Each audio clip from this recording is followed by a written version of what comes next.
My talk is about two collections that have arrived very recently in the National Library of Wales. Both are collections of glass plate negatives, both are predominantly landscapes, both are predominantly from the Edwardian era, both focus on specific areas of Wales.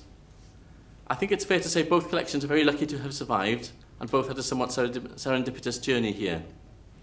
Each is the work of one individual. Both of these individuals, I think, were keen that their work was to be seen by a wider audience, but there, I think, the similarities really end. This is Martin J. Ridley. He does a partial imitation of King George V, I think you'll agree. And his collection consists of 800 or so glass negatives and represents a fraction of his output. He was a commercial photographer and postcard publisher from Bournemouth.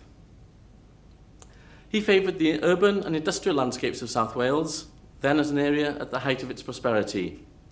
His photographs were taken with a view to commercial gain. The second collection is also 800 or so glass negatives and is the work of John Bancroft Willans. At the time, he was a keen amateur historian and a country squire.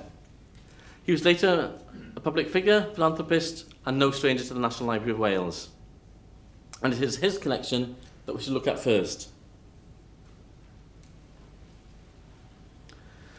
John Bancroft Willans was the son of a distinguished engineer, John William Willans. He had been responsible for designing the Liverpool Overhead Railway, which was the world's first electrically operated overhead railway. It opened in 1893 and it closed in 1956. So for the year following the opening of the Liverpool Overhead Railway, in 1894, Willans Sr. purchased the 4,447-acre Llyfrgell estate in Kerry near Newtown. This became the family home of J.B. Willans from the age of 13 years old. The house itself had 11 bedrooms, a library, 2 nurseries, and numerous other rooms. Outside, it boasted 3 heated wineries, a melon ground, walled garden, ladies' Italian flower garden, and fish ponds, amongst other things. The Llyfrgell estate itself consisted of 25 or so farms, numerous cottages and other buildings. Some are small upland farms, such as this one here. Others are a bit more prosperous, like Llyfrgell. It's drew attention to the architectural style. It's called a Seven Valley farmhouse with these very, very narrow panels. Others were somewhat more opulent. This is Forest, a farm residence with 4 attics, 7 bedrooms, a nursery, 2 dressing rooms, hall, dining room, sitting room, kitchen, scullery, butler's pantry, larder, 3 cellars, back kitchen, pantry, dairy, also outbuildings. Just your average farm, really. It's now an upmarket bed and breakfast, according to their website. It's very evident from looking at Willans' negatives that he was enchanted with his surroundings, and he took numerous photos, initially it seems of his estate and the surrounding area, even taking photos of the relatively mundane, such as, in some cases, re-roofing of houses and the rebuilding of dilapidated barns. He went on to write, "My rambles about the county have resulted in an increased admiration of its beauties. It contains almost every type of inland scenery, bold hills and rocky mountainsides in the west, and wooded ridges and green meadows in the east." He does particularly seem to have had an interest in architecture, and this is also reflected in a number of foreign views within the collection. And very often, rather than take the accepted view of notable buildings, he would photograph an aspect of architectural detail, such as a doorway. This is Ulminster in southern Germany, and in fact, if you Google it or you go on Flickr, and all the pictures you'll see of Ulminster of the tower, but he's chosen, this was what particularly fascinated him. And this is something that he repeated throughout his views of relatively famous places in Northern Europe. He also took a number of photos of life at Llyfrgell, such as this one here. I could probably hear someone mentioning and muttering Downton Abbey under their breath.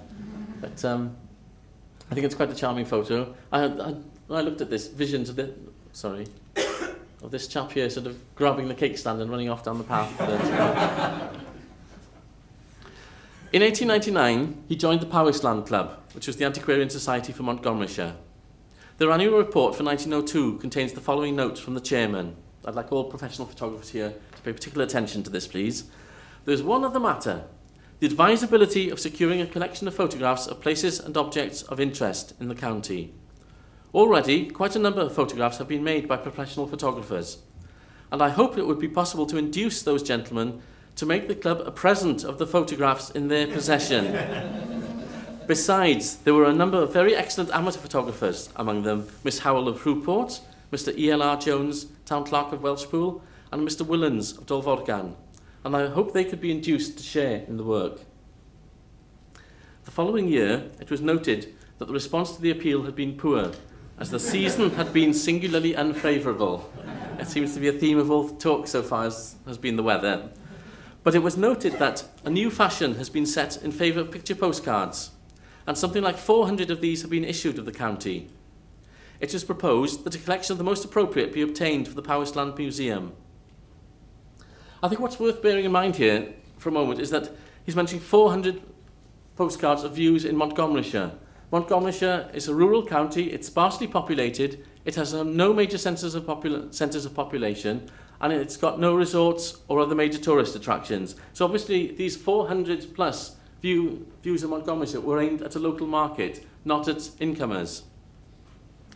I think the significance regarding the number of postcards perhaps will also become clear when we start to talk about Martin Ridley as well.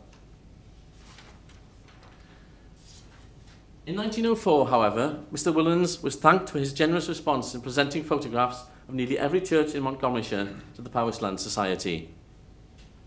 And this project seems to have led directly to Willans writing The Byways of Montgomeryshire, which was published in 1905 when he was 24 years old. The book features 79 photographs by Willans. It says 80 there, there's 79, I've counted them.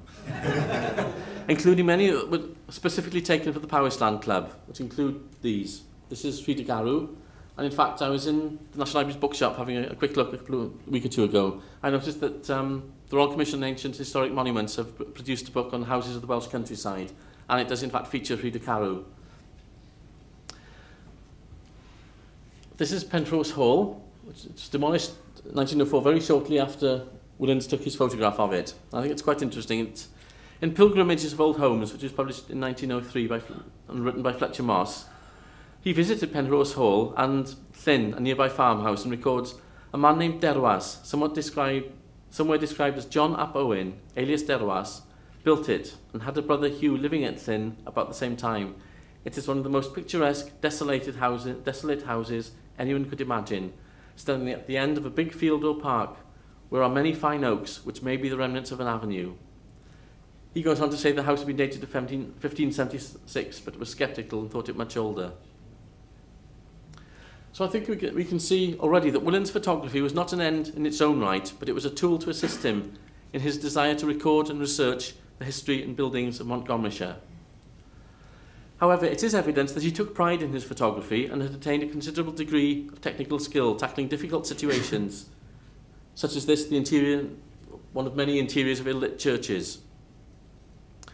Like Ridley, none of his images included motor cars, and whereas Byways of Montgomeryshire, I think, as we'll see, is written in somewhat of a precocious style, it does have a distinctive charm. It is very much skewed towards Willans' interests, so although he photographs much vernacular architecture, as we've seen already, he says little about its appearance or techniques, but enthuses much about church architecture.